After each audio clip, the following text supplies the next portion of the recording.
ရောက်ခြင်းပြီးပြီးပြဝတ်တော်ပုံရိပ်အဖြစ်သာမြင်တွေ့ခိုင်းမှာလိုင်းတွေက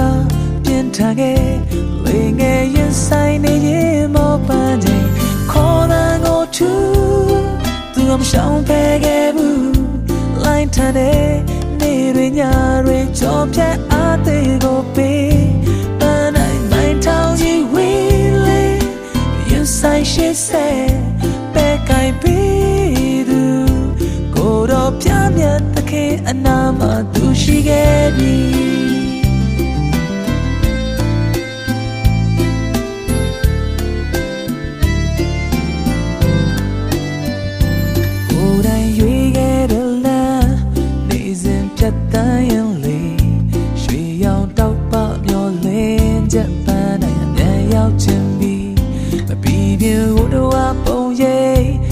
သာမြင်တွေ့ခိုင်းမှာ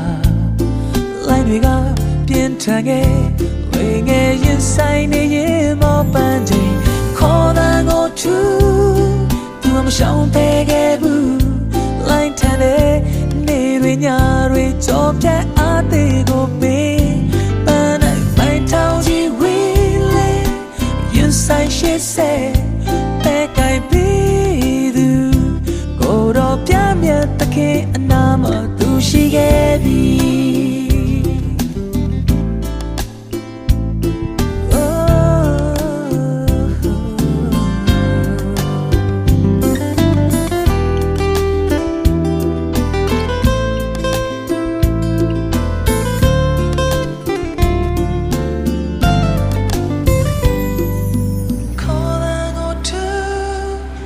ရှောင်ဖဲခဲ့ဘူးလိုက်တဲ့နေရညရီကြောပြတ်အားသေးကိုပေးပန်းနိုင်ပိုင်ထောင်ကြီးဝေးလေရဆိုင်ရှိစေပဲကိုင်ပေးသူကိုတော့ပြမြတ်တခေခေါ်တဲ့ကိုထူသူမရှောင်ဖဲခဲ့ဘူးလိုက်တဲ့နေရညရီကြောပြတ်အားသေးကိုပေးshe said back I be du go to pyamya take anama tu shi get me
ချင်းတိကိုဖြစ်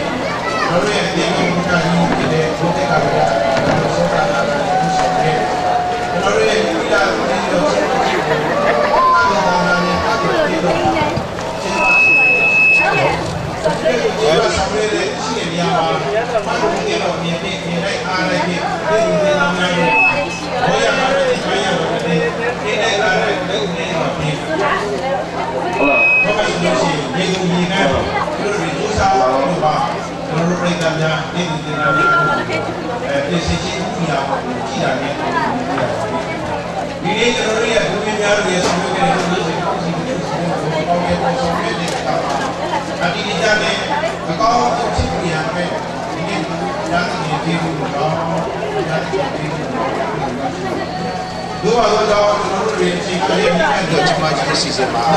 ပါဝင်ပြီးတော့ပါမယ်ဘာလို့ဆိုလို့ရှိရင်တော့အတော့တော့ခံမယ်ကျွန်တော်တို့အရင်စုအသေးတော်မှတော့ရင်ကိုစရင်းခွက်ကနေပြီးတော့ပါပြီးတော့ဒီယူလာတဲ့ကျေးဇူးတော်ချင်းမွန်းချင်းစက်ကချင်းစီစဉ်မှာပါဝင်တဲ့ကျွန်တော်တို့ပြည်သက်များအားလုံးကိုနော်ဘုရားချင်းမွန်းချင်းတဲ့တကားတို့ရဲ့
ကျွန်တော်တို့နေရာကိုလည်းအစင်းလေးယူထားပြီးဖြစ်ပြီးတော့ကြောင့်မလို့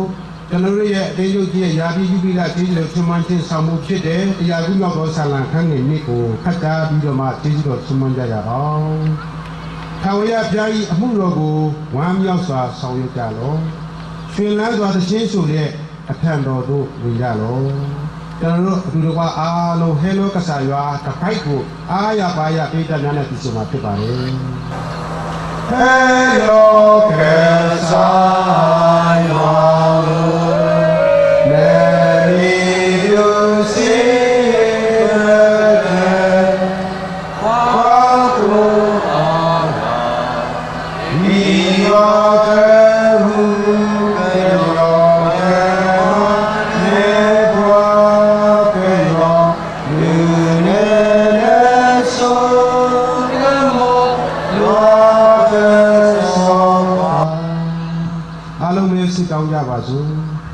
Baba Mumi Sekawala Ya Katingo Paita Usuro Muji Luda Alungu Tepeta Nidani Chito Muye Tabarido Taro Ko Iloka to Sindu Muye Pedi Ibu Bido Mudo Pakanido Pia Jesu Miaku Chimamba Ripa Pajashi Jizu Jong Pajashi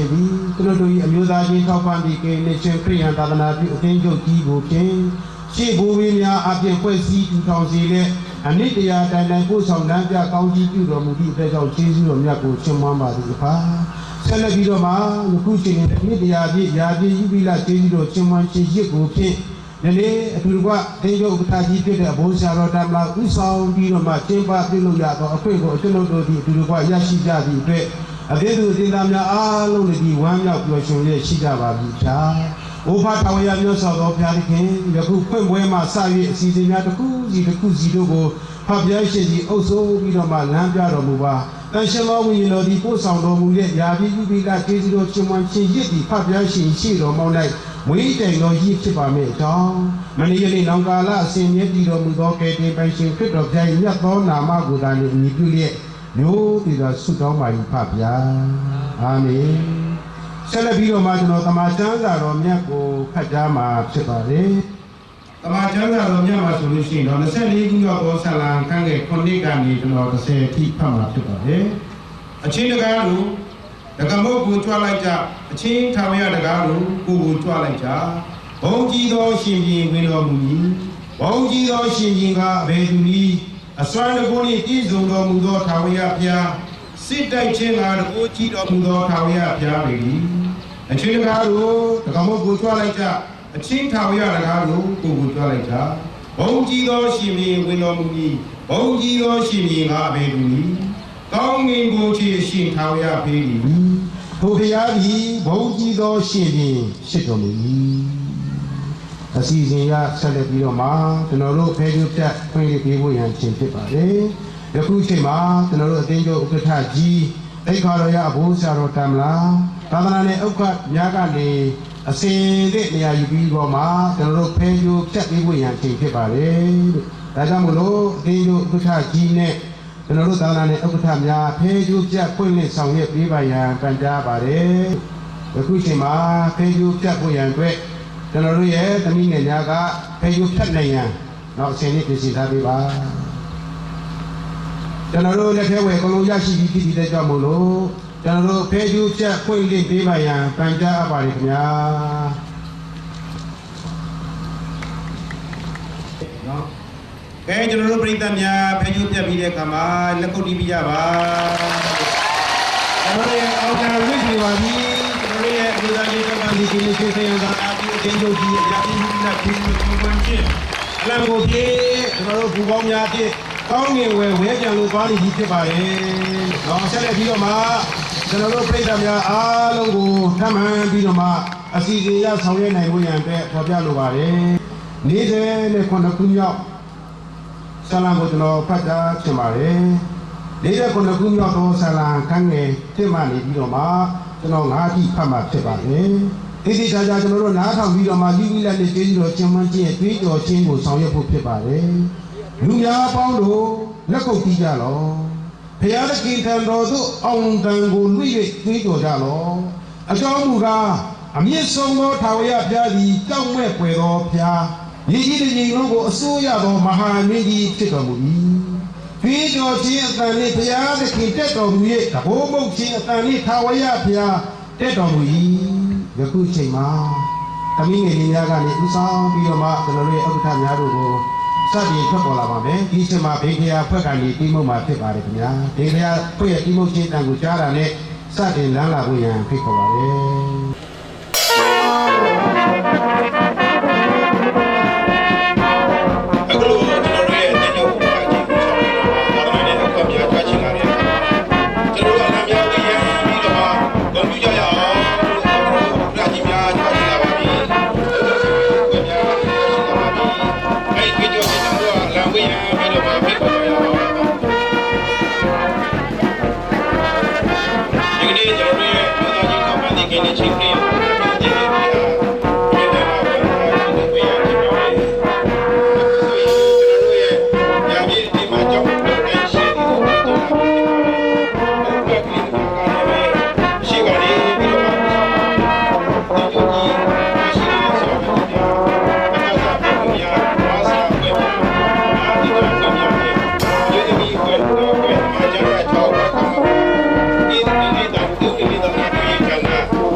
ကြားထားတဲ့အဲ့တဲ့တို့များနဲ့ဓမ္မကြီးလိုက်ပါလို့ရောဖြစ်ပါတယ်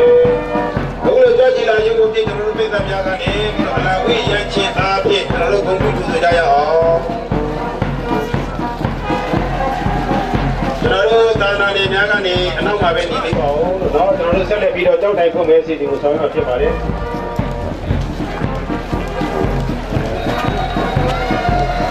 ကျွန်တော်တို့ရဲ့ဟောတာလေး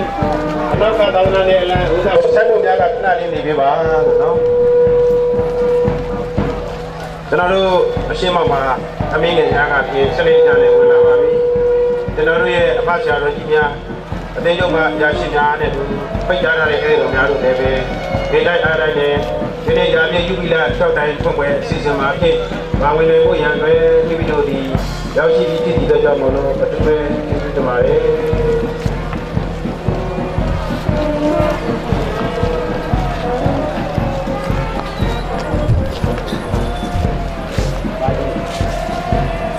ဆက်လက်ပြီးတော့မှ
အစီအစဉ်ရောက်ကိုဆောင်ရွက်ဖို့ရတဲ့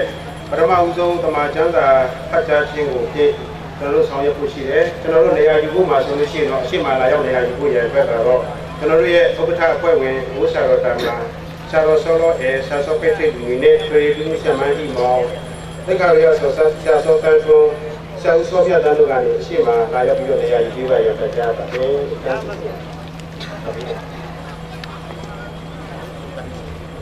အဲ့ဒီကျွန်တော်သမာချမ်းသာဖတ်ကြားခြင်းကိုကျွန်တော်ရဲ့အစီအစဉ်မှာဖတ်ကြားပေးဖို့ရန်အတွက်ဖြစ်ပါတယ်ဒီသမာချမ်းသာကတော့ကြောက်တိုင်စိုက်ခြင်းနဲ့ပတ်သက်တဲ့သမာချမ်းသာဖြစ်တယ်လို့ကျွန်တော်တို့သားချင်း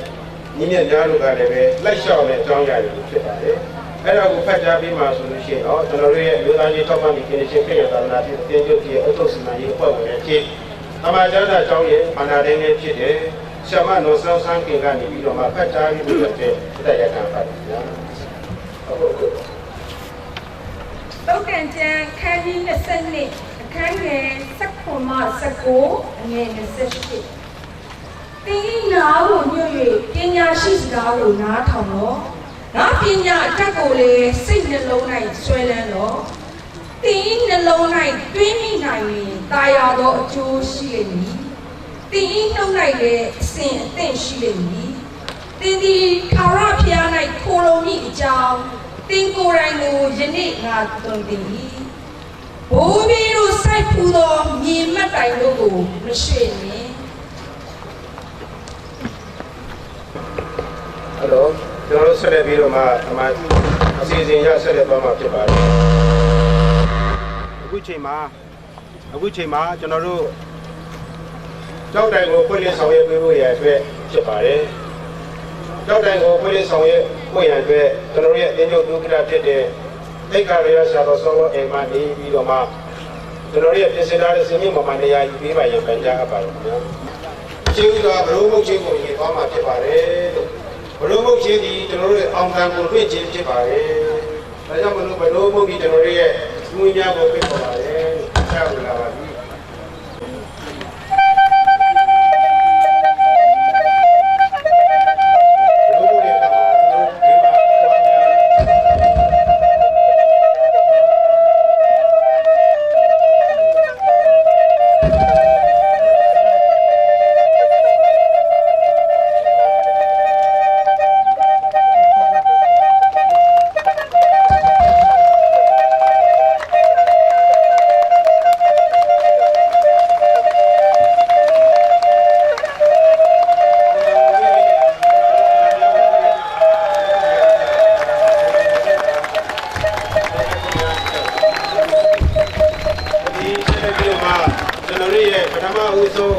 ကျွန်တော်ရဲ့အမျိုးသားတစ်ချင်းကိုစတင်ဆိုတဲ့ချိန်မှာကျွန်တော်ရဲ့လူကတာဖြစ်တဲ့သိက္ခာတော်ဆရာတော်ဆောလောအိမ်မှာကြောက်တိုင်ကိုစတင်ဖွင့်လှစ်မှာဖြစ်ပါတယ်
နေရာယူပြီးပါညာ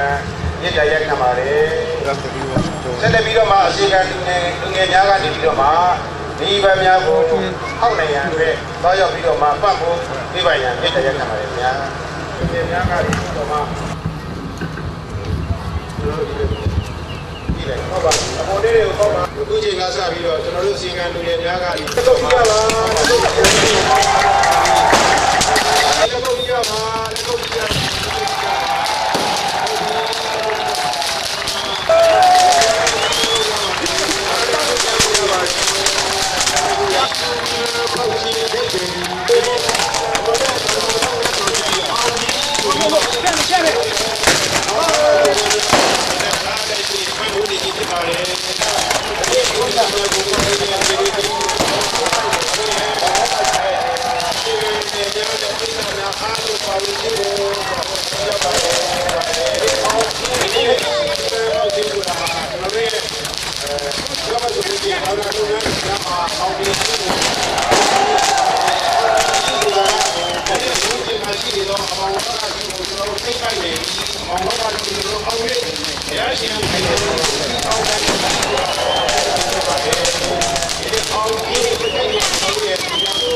Thank you.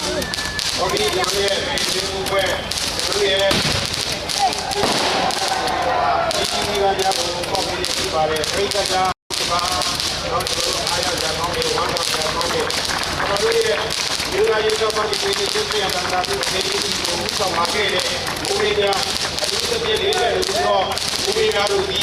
ဘာသာလုပ်ငန်းများကိုဆောင်ခဲ့တဲ့အခါမှာဒီအားရတဲ့ဆောင်လာခဲ့ပါတယ်ဆောင်ပြီးဒီနေ့ကျွန်တော်တို့ဘုရားရာပြီးကြောက်တိုင်းပါရှိတဲ့ဘောဂုတ်တေကကြီးအညီပါများနဲ့ဆက်နွယ်တဲ့ဓမ္မဒေသနာကိုပြင်ပွက်ကြဖို့ရန်ပဲကျွန်တော်တို့အမျိုးသားရေးတော်ပါတီပြည်နယ်ပြည်သာသနာပြုအင်းကျုပ်ကြီးရဲ့ဒုက္ခဖြစ်တဲ့ကျွန်တော်တို့ဆရာစောပိတ်ပိတ်ကဒီကနေပြီးတော့မှတရားယူပြည့်ပတ်ကြပြီးပါရန်မြစ်တရားခံပါလိမ့်မယ်အားလုံးကျွန်တော်တို့ဝမ်းမြောက်ဝမ်းသာစွာနဲ့ကျွန်တော်တို့အမှုတော်ကိုဆောင်ခဲ့တဲ့ဘိုးဘေးများကိုတတိယလျက်ကျွန်တော်တို့ကြောက်တိုင်ကိုဖွင့်လှစ်တာကိုလည်းပြုလုပ်ခဲ့ပြီးပါပြီလွန်ခဲ့တဲ့နှစ်ပေါင်းများစွာကကျွန်တော်တို့ကျမ်းစာထဲမှာပါတဲ့အတိုင်းဓမ္မရာဇဝင်ပထမဆုံးအခန်းကြီး7အခန်းကြီး9အခန်းငယ်7မှာဘယ်လိုရေးထားလဲဆိုရင်ထိုအခါရှင်ဝင်လာသည်ကြောက်ကိုယူ၍မိစပါမျိုးနှင့်စင်မျိုးစัจ जा၌ထူထောင်သဖြင့်သာရဘုရားသည်ငါတို့ကိုယခုတိုင်အောင်မဆာတော်မူသူဆိုလိုလျက်ကြောက်ကိုအေဘာနေဇအမည်ဖြင့်နှဲ့လေသည်ဒီနေ့ကျွန်တော်တို့အမျိုးသားရေးထောက်ပံ့တဲ့ကရင်နှစ်ချင်းခရစ်ယာန်သာသနာပြုသင်းဟာဘုရားသခင်ရဲ့မဆာခြင်းတက်တက်ကြောင်းတာလျင်ကျွန်တော်တို့ပြစ်တရားကိုရောက်ရခြင်းဖြစ်ပါတယ်ငါကိုမဆာခြင်းထွက်ပေါ်ရောတောင်ရိုးကိုငါမျောကြည့်တယ်လို့ဆာလံဆရာပြောခဲ့တဲ့အတိုင်းဒီနေ့ကျွန်တော်တို့ဟာလည်းရာပြည့်ကြီးကိုကျွန်တော်တို့ဆင်နွှဲတဲ့အခါမှာဘုရားသခင်ရဲ့မဆာခြင်းတာလျင်ကျွန်တော်တို့အတွက်ဖြစ်တယ်ဆိုတာကိုဒီနေ့အားလုံးသိရှိနားလည်စေချင်ပါတယ်။ဘုရားသခင်မဆာတယ်ဆိုတာဘာလဲဆိုတာကိုတိုတိုလေးနဲ့ပဲကျွန်တော်5ချက်ပြောရမှာပထမတစ်ချက်ကတော့ဘုရားသခင်ရဲ့မဆာခြင်းဆိုတာကကျွန်တော်တို့ကိုဘုရားသခင်ဟာကျွန်တော်တို့သစ္စာရှိရှိကျွန်တော်တို့ကဘုရားသခင်ကိုသစ္စာရှိရှိမရှိရှိဘုရားသခင်ကတော့ကျွန်တော်တို့ကိုအမြဲသစ္စာရှိတယ်ဆိုတဲ့ faithfulnessနော်ဘုရားသခင်ကကျွန်တော်တို့ကိုအမြဲတမ်းသစ္စာရှိတယ်ဆိုတဲ့ဘာသာခြင်းဒုတိယတစ်ခုကတော့ဘုရားသခင်ကကျွန်တော်တို့ကိုအမြဲကယ်နှုတ်ပေးနေပါတယ် deliverer တတိယတစ်ခုကတော့ကျွန်တော်တို့ကိုအမြဲတမ်းအောင်မြင်စေပါတယ် victory နဲ့ကျွန်တော်တို့အသက်ပြုပြင်ပြောင်းလဲခြင်းဆိုတဲ့ new life ကိုပေးပြီးတော့ကျွန်တော်တို့ကိုအမြဲတမ်းပြည့်တင်နေပါတယ်ဒါကြောင့်မို့ဒီနေ့ကျွန်တော်နောက်မှာရှိတဲ့ကြောက်တိုင်ရဲ့အကြောင်းကိုပြောမယ်ဆိုရင်လွန်ခဲ့တဲ့နှစ်ပေါင်း100တိတိJanuary လ22ရက်နေ့1912ခုနှစ်မှာဒီအနောက်မှာရှိတဲ့ကျွန်တော်တို့နေရာမှာကျွန်တော်တို့အဘိုးများဟာစီဝေးထိုင်ပြီးတော့အမျိုးသားရေးထောက်ပံ့တဲ့ပြည်နှစ်ချင်းခရစ်ယာန်သာသနာပြုအသင်းဆိုပြီးတော့ကျွန်တော်တို့တည်ထောင်ခဲ့ပါတယ်တည်ထောင်ဖို့ရအတွက်စတင်ပြုလုပ်ခဲ့တဲ့ပုဂ္ဂိုလ်များကတော့ပထမဆုံးအနေနဲ့ကတော့ကျွန်တော်တို့ဦးစံရီခေါ်ပိုးပိုက်ဆံပဲဖြစ်ပါတယ်ဦးစံရီဟာဆိုရင်ဒီဘက်ကဖတ်တို့ဘက်ကဖြစ်ပြီးတော့ကျွန်တော်တို့ဒီမှာ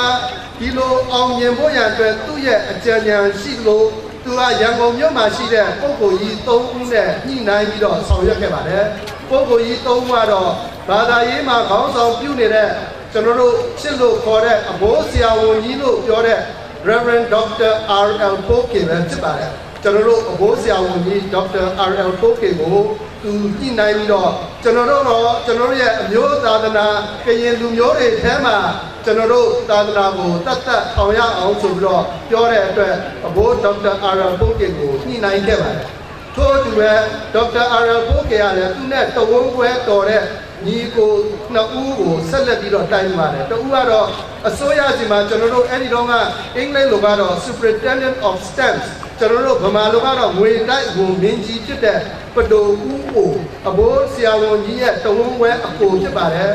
နိုင်ငံမှာအလွန်မှကြီးမြတ်တဲ့လုပ်ငန်းများကိုလုပ်တဲ့ပုဂ္ဂိုလ်ကြီးဖြစ်တဲ့အတွက်သူ့ကိုတိုင်ပင်သလိုပဲ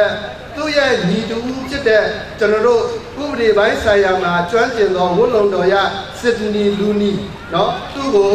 သွားပြီးတော့တိုင်ပင်တဲ့အတွက်ဒီတဝန်းဝဲညီကို3ယောက်အဘိုး Dr. R.L. Poke အဘိုးပဒိုဦးအိုအဘိုးစစ်ဒနီလူနီဆိုတဲ့3ဦးဟာဤအဖွဲ့ကြီးကိုတည်ထောင်ဖို့ရအတွက်ကနဦးတည်ထောင်သောသူများအဖြစ်ကျွန်တော်အနောက်မှာကွယ်နေ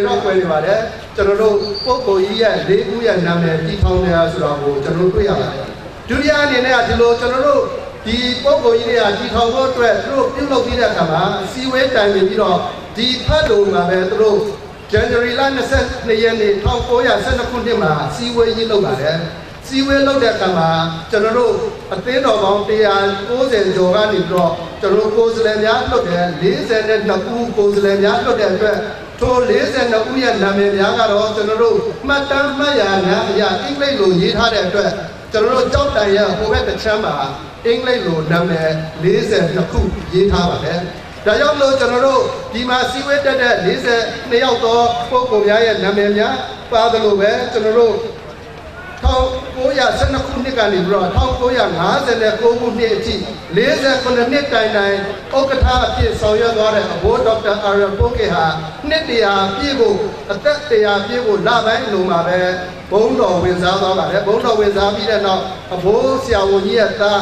ဆရာကြီးအမော့စ်ကိုကေဟာဆက်လက်ပြီးတော့တာဝန်ယူခဲ့ပါတယ်ဆရာကြီးအမော့စ်ကိုကေတာဝန်ယူတဲ့အချိန်အခါမှာသူဟာစီးစနစ်ရှိဝင်ရန်အတွက်နယ်6နယ်ကိုသူပြုလုပ်ခဲ့ပါတယ်နယ်6နယ်ကတော့ကျွန်တော်အနောက်မှာဖတ်မယ်ဆိုရင်တွေ့ရပါမယ်ဖတ်တော်သာသနာနယ်ပသိမ်ဟင်္ဒရာသာသနာနယ်ပြပုံညောင်းမြသာသနာနယ်မူပင်ညောင်တုံးတွန်တေးကြိုက်လက်သာသနာနယ်ရမတဆိုတဲ့ရန်ကုန်ပေါ်ပြီးသာသနာနယ်စရှိတဲ့ကျွန်တော်တို့သာသနာနယ်ကြီး6ခုကိုဆောင်ရွက်ခဲ့ပါတယ်ဒါကြောင့်လို့ထိုသာသနာကြီး6ခုမှာပါဝင်သောသူများရဲ့နာမည်များကိုကျွန်တော်တို့ဆက်ပြီးတော့ဘေးနားမှာတွေ့ရပါလိမ့်မယ်အချို့သောသူများကလည်းဘုန်းတော်ဝင်စားပါပြီအချို့သောသူများကလည်းလက်ရှိကျွန်တော်တို့အုပ်ချုပ်စီမံရေးအဖွဲ့မှာပါသောသူများဖြစ်တဲ့အတွက်ညီတို့ပင်ပြည့်စင်ကမူနှစ်တရာအတွင်းမှာခေါင်းဆောင်ခဲ့တဲ့ပုံကိုယ်တွေရဲ့အမည်စည်းကိုကျွန်တော်တို့ပတ်လည်းရေးထားပါတယ်သို့တော်လည်းဒီလူများသာလောက်တာမဟုတ်ပဲနောက်ဆုံးရေးထားတာကတော့ဒီပုံကိုယ်များနဲ့အတူကျွန်တော်တို့ရဲ့အသင်းကြီးကို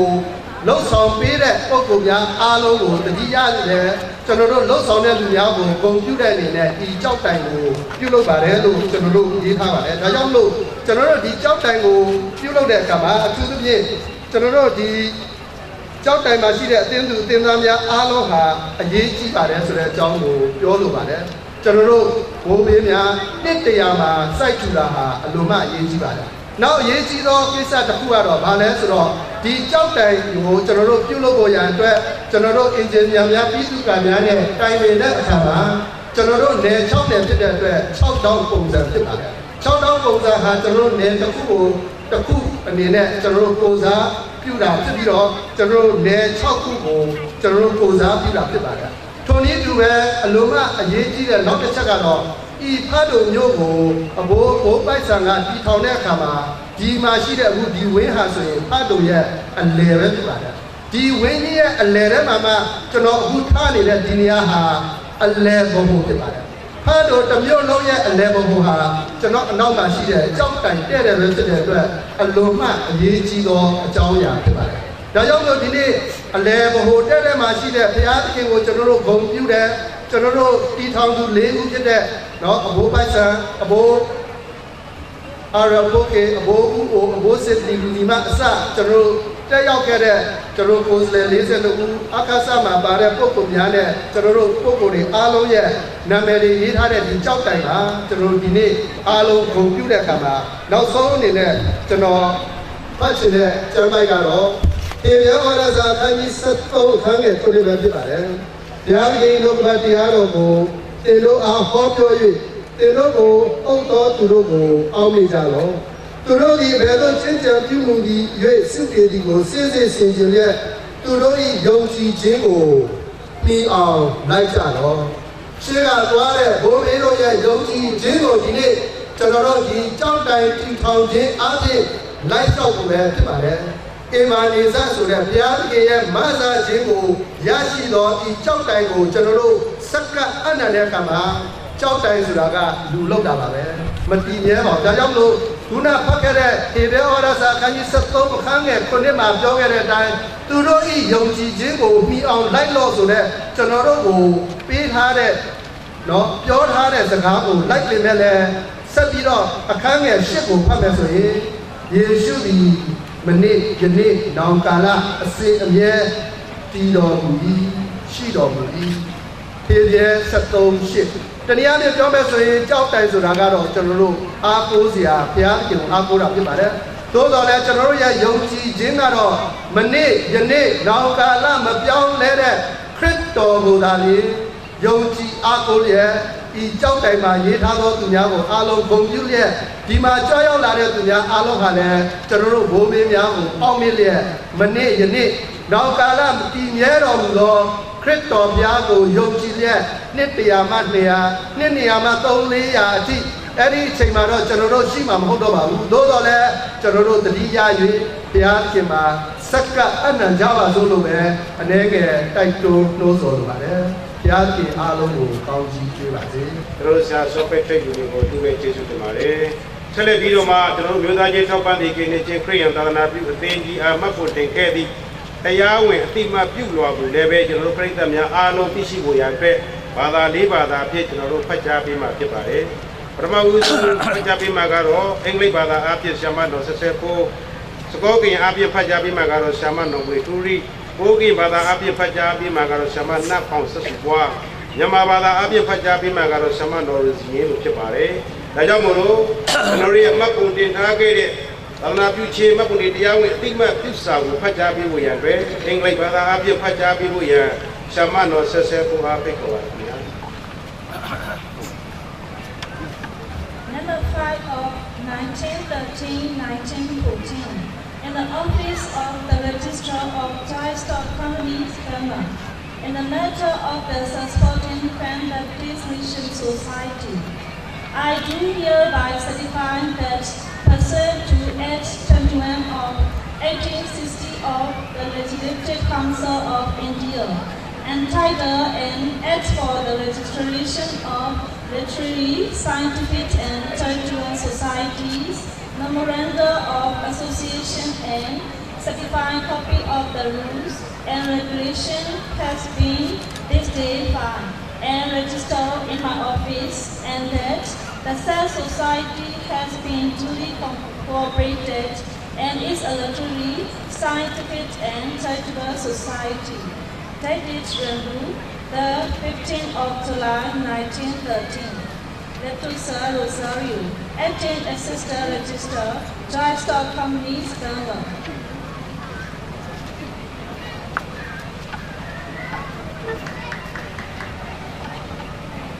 Norwegian, the talk to the sister,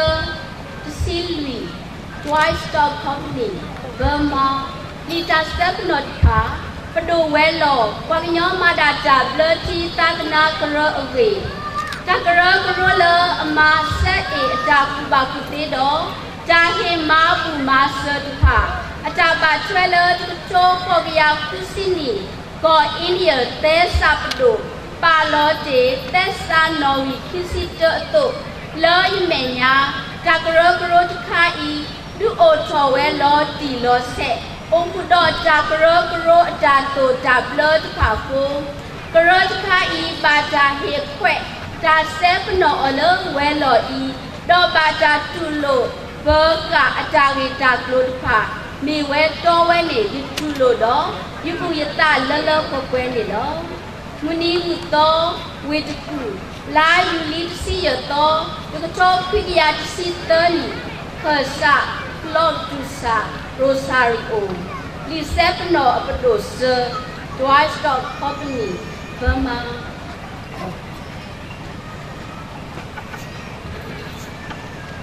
So we jai, Tom we are the sister, the silly, Livestock Company, Burma. Play side play love pam, do roland. Blow mana serverty to the natural right. Sir Pumbrala, ma science, a secumba be there. Samako master the pam, as a bachelor, Tom Poya, Pusine, Cat, India, at the no Padu, Green and Chap, at the no sweet. Nisila do. Le Yimia, Sir Pumbrala Puyo, no outer white and tailor sea. I'll go there, Sir Pumbrala, as a thousand of law the pie down. Curl Puyo, Basapilla and Queen, Sir Satan I will learn Rola your day. Bas the two sir go tap a singing law the pie. Wet all out we know. The two sir, they tell your son alone, we know. Muni with them, wait to call, now you like, see I then. The town we are a season day, a cosa, Lord Tusaro, Sario, Lake Cypernay, Pedunia, Livestock Company, Burma.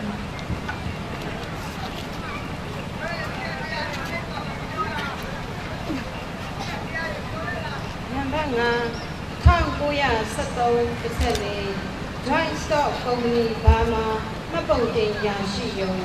အမျိုးသားချင်းထောက်ပံ့သည့်ပြည်နှစ်ချင်းသာသနာပြုအသင်းကိစ္စသိပ္ပံပညာနှင့်အလူဒါနဆောင်ရွက်သည့်သင်းဖွဲ့များမှတ်ပုံတင်ခြင်းကိစ္စရပ်များနှင့်ဆက်ဆိုင်၍1860ခုနှစ်အိန္ဒိယနိုင်ငံဥပဒေပြုကောင်စီ၏ပြဋ္ဌာန်းထားသောအက်ဥပဒေပုံမှန်21ရကျွန်ုပ်၏ရှင်းမှောက်တွင်အဆိုပါဖွဲ့စည်းသည့်စုစုစည်းစည်းဖွဲ့စည်းထားပြီးရင်းဖွဲ့စည်း၏စီကံဥပဒေတို့ကိုတပါးဒီတင်ပြလာခြင်းတို့ပေါ်အဆိုပါဖွဲ့စည်းကိုဤရုံးတော်တွင်မှတ်ပုံတင်ပြီးမှတ်တမ်းတင်ထိမ့်သိမ်းထားသည်မှာမှန်ကန်ကြောင်းအတိအမှတ်ပြုထောက်ခံအပ်ပါသည်1913ခုနှစ်ဇူလိုင်လ15ရက်ရန်ကုန်မြို့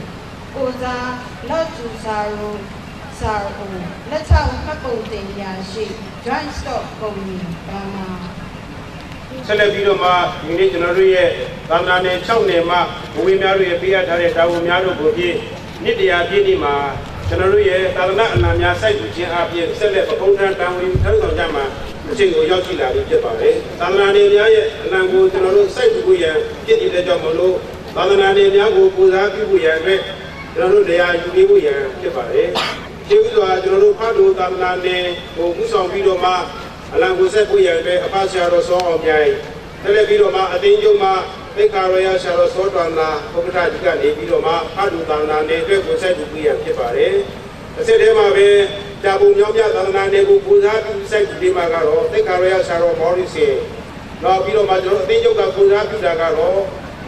ဆရာစောပိတ်ထိတ်လူတို့ကနေပြီးတော့ပူဇော်ပြုပြီးတော့မှစိုက်ပြီးမှဖြစ်ပါတယ်။ဆက်လက်ပြီးတော့မှယမသာသနာနယ်ကိုစိုက်ပြီးရန်အတွက်ကတော့သူတို့သိက္ခာရရဆရာတော်ဦးသိန်းတွေသိက္ခာရရဆရာတော်စောတော်တွေကိုကြည့်ကြပါတယ်။ဒီလိုမှအဲကြောင့်ဘုရားဆက်လက်ပြီးတော့မှနေရာယူထားဖို့ရန်အတွက်လည်းပိုင်ကြရပါတယ်။အစစ်ထဲမှာပဲဘူမီရောင်တို့လေးကျတဲ့သာသနာနယ်ကိုဥဆောင်ပြီးတော့မှစိတ်ကြည်ရဲ့ညာကဆိုလို့ရှိတော့ဒီလိုတွေဘယ်ဘက်တွေလို့ဖြစ်တဲ့ဆရာဆုံးမြတ်တန်ဒီကရရဆရာတော်ဆုံးတွေကတော့တော့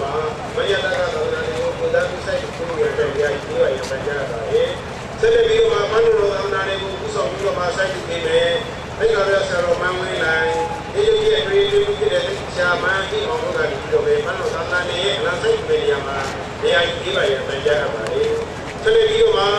ပရိသတ်သာသနာနယ်ကိုအလံကိုစိုက်ယူပေးမယ်။ဒီကရရဆရာဆုံးတန်းကိုတိတ်တော့မှပူဇော်ပြီးတော့ဒီကရရဆရာတော်မန်းဆိုင်တဲ့ပရိသတ်သာသနာနယ်ကနေပြီးတော့မှနေရာယူနေရာယူပေးကြပါရပိုင်ကြပါလိမ့်မယ်။ပိုင်များကျွန်တော်တို့နေရာများယူပြီးတဲ့အခါမှာဆက်လက်ပြီးတော့မှကျွန်တော်တို့အစီအစဉ်ရဆက်လက်ဆောင်နိုင်ပါပါမယ်။နောက်ဆက်လက်ပြီးတော့အစီအစဉ်ရဆောင်ရွက်သွားပါမယ်။အလံစိုက်ခြင်းမှာဆိုလို့ရှိရင်အလံများကိုသိယူခြင်းအမှုကိုကျွန်တော်တို့ဆောင်ရွက်ဖို့ဖြစ်ပါတယ်။ပထမဦးဆုံးကျွန်တော်တို့သက်ဆိုင်တဲ့သာသနာနယ်အလံများကိုကျွန်တော်တို့ရဲ့အစီအကံလူငယ်များကနေပြီးတော့မှယနေ့သာသနာအလံများကိုမိမိနဲ့သက်ဆိုင်တဲ့ပို့ဆောင်ကြမဲ့စာကြီးများလက်ထဲကိုအနှင်းပေးပါရပန်ကြားပါရခင်ဗျာ။ကျွန်တော်တို့ဘေညာတစ်ဖက်မှာရှိနေသည့်ကြောင့်မလို့ဗီဒီယိုသမားများကဲကျွန်တော်တို့အနှင်းပေးပါလို့ volunteer များသက်ဆိုင်တဲ့သာသနာနယ်များကိုတွားရောက်ပြီးအပ်ပေးပါဆရာတော်ဝိနည်းကိုပြလိုက်ပါတပ်ပုံရောက်ရတာဖြစ်ပါတယ်ဆက်လက်ပြီးတော့မှကျွန်တော်တို့သာသနာနယ်တိတိမှာအလံတော်များကိုရရှိထားပြီးဖြစ်တဲ့ကြောင့်မလို့ပထမဦးဆုံးတနယ်ချင်းစိုက်တူမှာဖြစ်ပါတယ်ဒါကိုပြည့်ကျွန်တော်တို့သတိပြုပြီးတော့မှကင်မရာမင်းများကအရာအဲ့ဒီကိုရဖြစ်တဲ့ခံပါတယ်ဒီဖတ်လို့သာသနာနယ်ကိုပူဇော်ပြုပြီးတော့မှအလံတော်ကိုသယ်ဆောင်ပြီးရန်အတွက်ဆရာဆောင်းခိုင်ပြီးအားပန်ကြားပါရခင်ဗျာ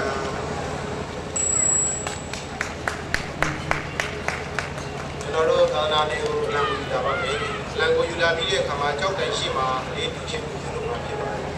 အလေးပြုပြီးမှကျွန်တော်တို့အလံများကိုလည်းသတ်မှတ်ဖြစ်ပါတယ်အခုအလေးပြုခြင်းစီကိုဆောင်ရွက်မှာဖြစ်တဲ့ကြောင့်ကျွန်တော်တို့အလေးပြုခမင်းပေးတဲ့အခါမှာကျွန်တော်တို့အားလုံးဒီကအလေးပြုကြရအောင်ကျွန်တော်တို့ရဲ့ကြောက်တိုင်မှာရှိတဲ့ဘုံဝေးများတို့အားလုံးအားအလေးပြုဒီနေ့ဆက်လက်ပြီးတော့မှအလံဆောင်ဆိုင်ကိုရဖြစ်ပါတယ်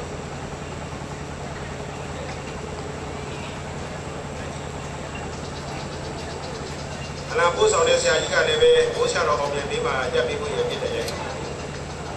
ဆက်လက်ပြီးတော့မှအစီအစဉ်ရဖြာပုံကြောင်းပြသာသနာနယ်ကိုပြီးတော့မှဥပမာဆိုရှိတော့သိက္ခာရရဆရာတော်ဆောင်းဝင်းတွေဖြစ်ပါတယ်ဘုဆောင်မိဘရတရားအပ်ပါတယ်ကျွန်တော်တို့ရဲ့ဘဝဝေများကြိုက်ပိုင်ရှိမှာဖြတ်ပြီးတော့မှအယုံသေးပေးခြင်းအလေးပြုခြင်းကိုဆောင်ရွက်မှာဖြစ်ပါတယ်ကျွန်တော်တို့ဘဝဝေများအားလုံးဟာအလေးပြုဒီနေ့ဆက်လက်ပြီးတော့မှကျွန်တော်တို့ထောက်တိုင်အလားတော်ဆိုင်ခြင်းကိုဆောင်ရွက်ဖို့ရဖြစ်ပါတယ်အလားပို့ဆောင်တဲ့ဆရာကဆက်လက်ပြီးတော့အရာဆိုင်တဲ့ပြည်ပြည်သားမှာတက်ပြီးဖြစ်ပါတယ်ဆက်လက်ပြီးတော့ကျွန်တော်တို့တာဝန်တာနာကိုအလားတော်ပို့ဆောင်နေတဲ့ဆရာကရှိခဲ့တာဖြစ်ပါတယ်ကျွန်တော်ရဲ့ကြောင်းတဲ့ရှင်းမှာအလေးပြုခြင်းကိုပတ်သက်ကြပါတယ်။အခုမှဒီတာဝိတော်နဲ့ကိုစားပုံတိုင်းကြောက်လာတဲ့အခါမှာကျွန်တော်တို့ကြောက်တိုင်းမှာရှိတဲ့ဘုရားများအားလုံးကိုဒီကြရအောင်အားလုံးလေးယူဒီပြဆက်လက်ပြီးတော့မှကျွန်တော်တို့လမ်းဆက်ခြင်းကိုကျွန်တော်တို့ရဲ့ဓမ္မသာသနာနဲ့ဆရာတော်တင်ဝင်နဲ့ဆရာတော်ဆောတော်ကျေကနေပြီးတော့မှဆက်လက်ပြီးတော့မှညာဘက်ချမ်းမှာရှိတဲ့အလံများစိုက်ထူခြင်းကိုဆောင်ရွက်မှာဖြစ်ပါတယ်။ဒါကြောင့်မလို့ကျွန်တော်တို့ပထမဦးဆုံးမူပေကြောင့်တို့ဒုတိယကျိုင်းလက်သာသနာနယ်ကိုဦးဆောင်ပြီးတော့မှအလံတော်ကိုတည်လာဖို့ရန်အတွက်သိက္ခာတော်ရဆရာတော်ဆောမှုတော်အားဖိတ်ခေါ်ပါတယ်။ကျွန်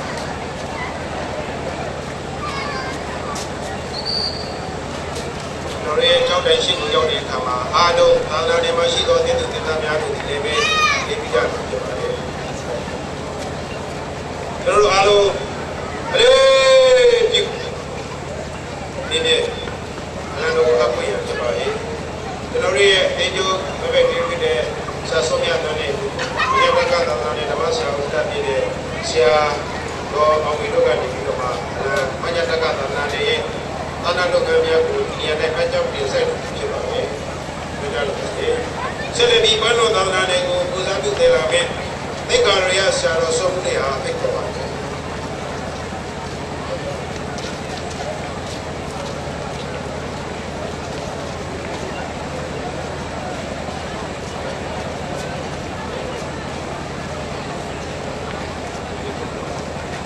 တို့ကြောက်တဲ့ရှင်းမှာလေးပြုဖြစ်ပါတယ်တို့အားလုံးအေးကြည့်ဒီနေ့ကျွန်တော်တို့ဘန်းတော်သာသနာနဲ့အလံဆက်ကိုရန်ပဲဖြစ်ပါတယ်သာသနာနဲ့ကိုပူဇော်ပြုဆက်ပြီးမှကတော့ကျွန်တော်တို့ဘန်းတော်သာသနာနဲ့ဓမ္မဆရာพุทธတင်းကျုပ်ကြီးအထွေထွေတင်ပြဆရာမကြီးမောင်နဲ့သိက္ခာရရဆရာမမလေးတို့ကနေတော့စိုက်ပြီးဖြစ်ပါတယ်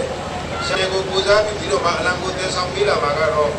ကျွန်တော်တို့သာသနာနယ်ရဲ့အတွင်းဖြစ်တဲ့ဆရာစောတင်ဆိုးကနေတည်ဆောင်လာပြီးဖို့ရမှကြားပါတယ်ခင်ဗျာ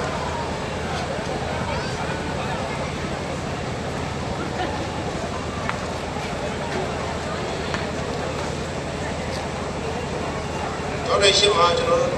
ကလေးပြပြပါတယ်အားလုံးလေးပြဒီနေ့ကျွန်တော်တို့ဆက်လက်ပြီးတော့မှ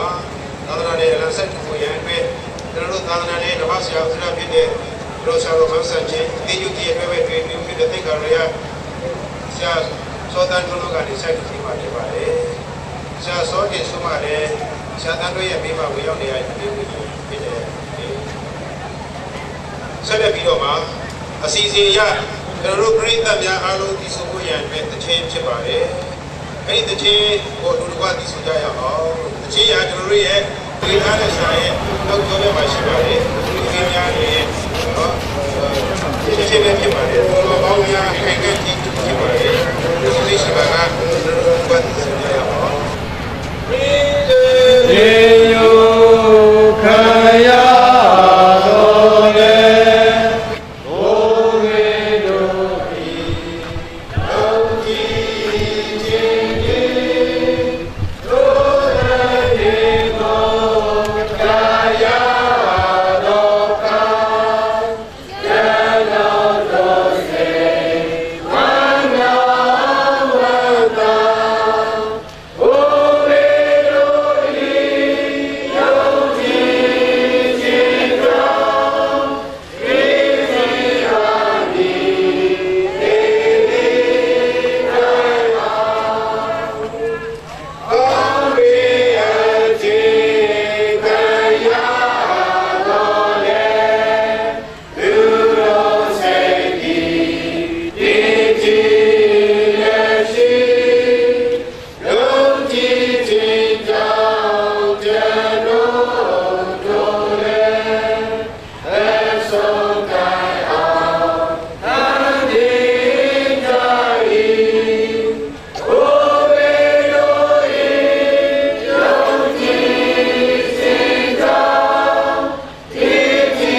ကြီးဖြစ်တဲ့ဘုရားတော်နာကနေပြီးတော့စုပေါင်းမှုရတဲ့ပြည်သူ့ပေါ်မှာတရားကြီးလို့ရတဲ့ကြားပါဘူး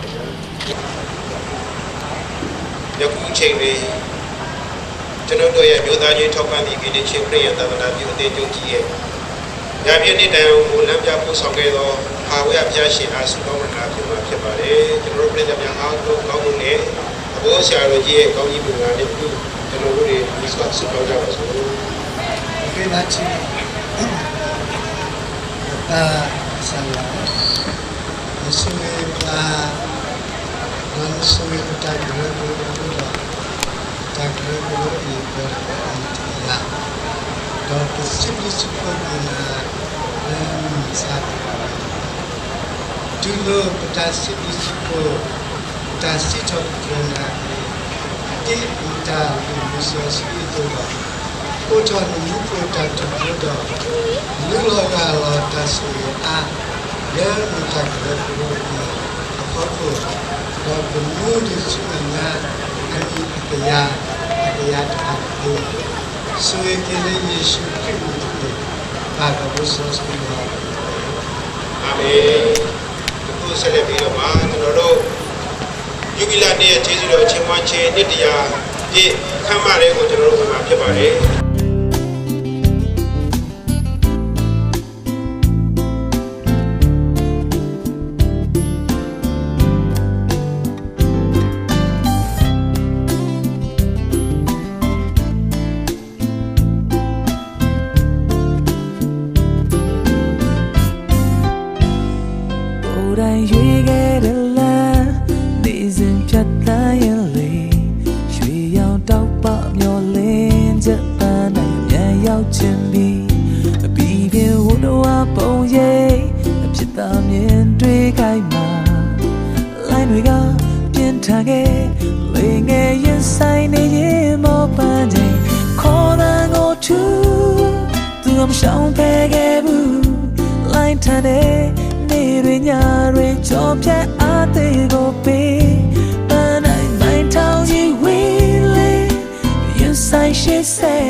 Shall beg